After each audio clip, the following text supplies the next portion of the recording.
Hey guys, it's just going to be me this morning making this video.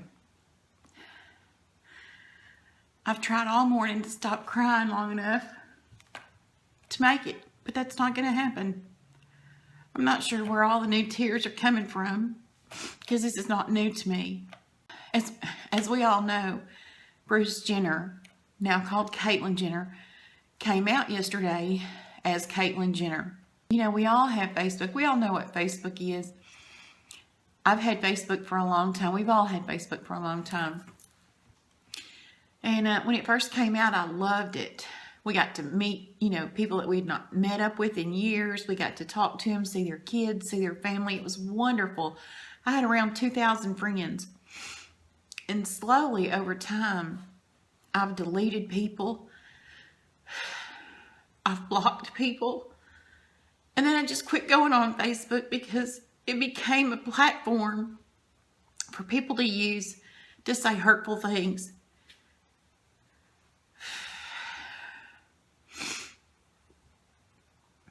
I want to put a face with this because it deserves a face.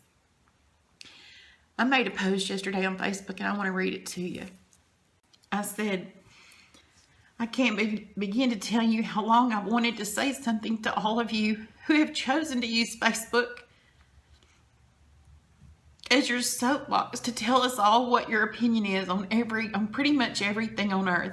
I've deleted people, I've blocked people, and I eventually just stopped coming on Facebook altogether because it never failed to leave me feeling extremely sad reading your rants on any given day. I hope you bear with me until the end because I think it's the least you can do when you've filled up the feed daily with your opinions. As we all know, Bruce Jenner is the topic of many conversations as of late.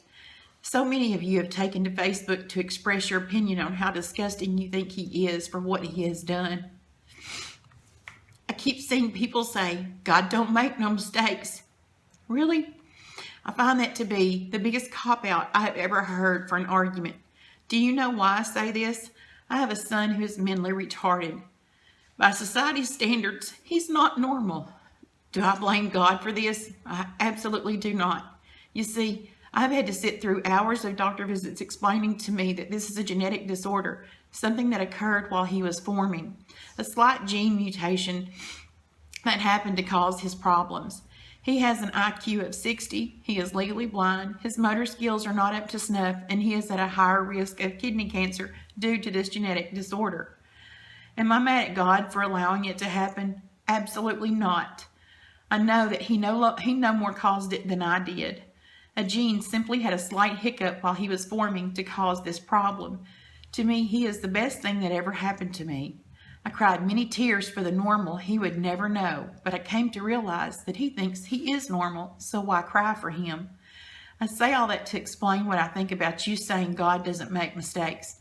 I agree, he doesn't make mistakes. I don't know why people are gay or transgendered, and I'm not implying that they have a defect. But doesn't it stand to reason that if my son was born this way, isn't there a chance that there was something that happened when a gay person was being formed? Some signals got crossed. Both boy and girl genitals are formed from the same embryonic body. If my son had a slight hiccup in his genetics, it's completely understandable that one slight hiccup happened during this formation that happens in all of us. If you still aren't sold on the idea, then do you deny that hermaphrodites exist? Are there not babies born daily with birth defects? God doesn't make mistakes, but you cannot deny that people are born every single day that are not what our society calls normal. Why does it bother you so much that someone is different than you? When it comes down to it, they aren't different than you. They love and want to be loved. They are no more in control of who they love and are attracted to than you are. And if you think they are, then how about you wake up tomorrow and try to be attracted to the opposite sex than the one you were wired to like? Because it wasn't a decision you made. It just is.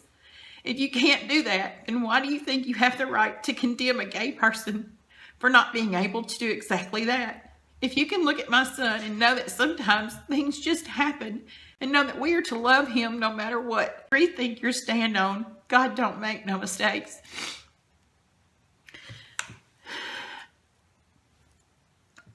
It's been liked. That comment has been liked 92 times. It's been shared once. And it has, I don't know, 30, 40 something comments. People spoke out for me. Some that I didn't think would, and others that I knew would. But you know, there's this group missing that hasn't said a word. They've stayed quiet. Of those 1,000 friends, less than 100 spoke up in support. I'll tell you why this makes me cry. I have 2 sons, and for many years, I've watched one of them struggle. He was angry in a way that I couldn't understand. And I told him time and time again, I love you no matter what. Because as his mom, I kind of knew. But not long ago, and I slept with my phone for many years on my pillow because I knew that would be the night I got the call that he had killed himself. And a few months ago, I did get that call. But it was him. He had been drinking. And he didn't know where he was. He said, Mom, I need you to give me a reason not to kill myself. Come get me. I need help. So my husband went to find him while I stayed by the phone. And he found him about 40 miles from home beside the interstate. He was trying to think of a reason not to step out in front of a semi-truck and take his life. I'd always told my kids, you can come to me no matter what. I'm going to love you no matter what. If you're in trouble, I'll come get you. I'll bring you home and I'll make you safe. I won't swear that we won't fight about it the next day, but in the midst of it, I will always come and get you. And I did. I stood by my words. I went and got him, and I brought him home. And I told him there was nothing he could tell me that would make me love him any less. And he said, Mom, I'm gay. And I said, okay, I know that. I really kind of know that. And he said, that's not all. I've been wearing girls' clothes.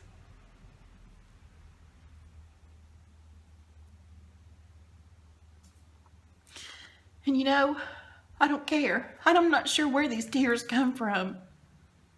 I'm sad because he had let comments from people on Facebook and in life in general hurt him to the point that he felt like he needed to take his life because it wasn't worth staying here and dealing with it. He knew I didn't care. He knew his dad didn't care. And that wasn't enough. It was everybody else that had input saying hurtful things. You don't have that right to say those things. When this does not happen in your family, you throw stones. But all of a sudden, when it's your brother or your sister or your mom or your cousin pops up and you see their face, it's not so easy to throw those stones anymore. Put your rocks down, people. I have a lot of friends. I thought I did. But of my 1,000 Facebook friends, less than 100 have supported me in my comment that I made. And that's okay. I'm okay with that. If you need to be quiet and stay silent because you don't agree with this, then would you please stay silent and not throw those stones at people that don't have a face, that you don't know. You don't know who they are. You don't know what life is like for them.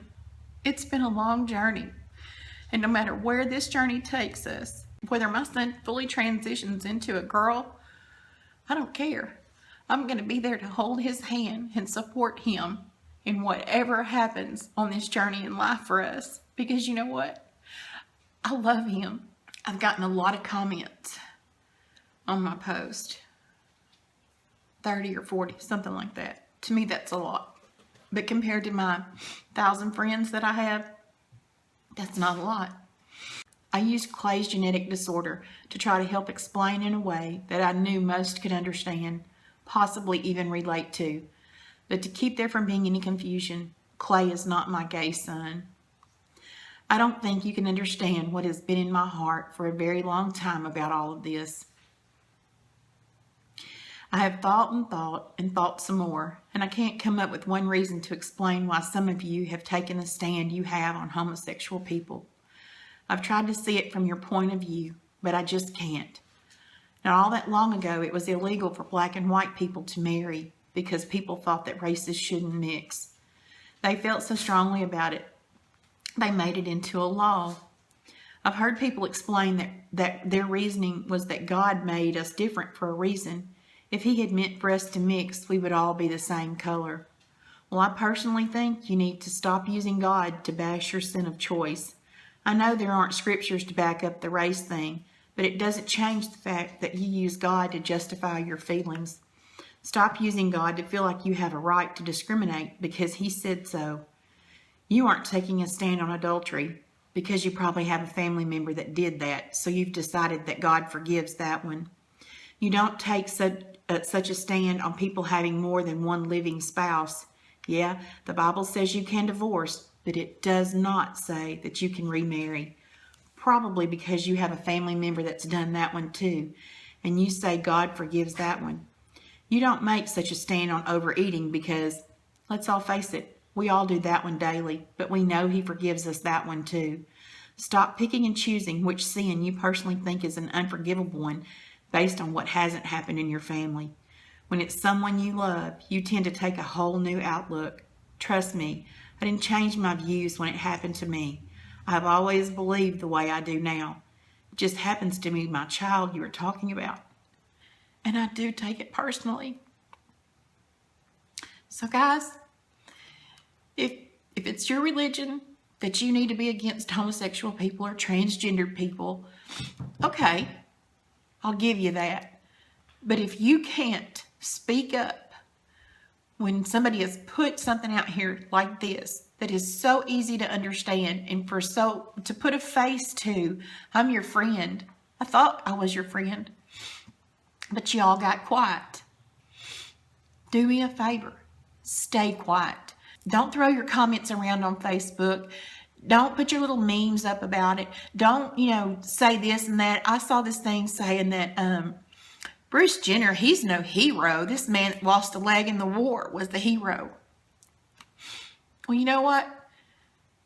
Caitlyn Jenner is a hero because she had the nerve to do what she has done in spite of all the things that she knew would be said about her. You tell me that doesn't take courage.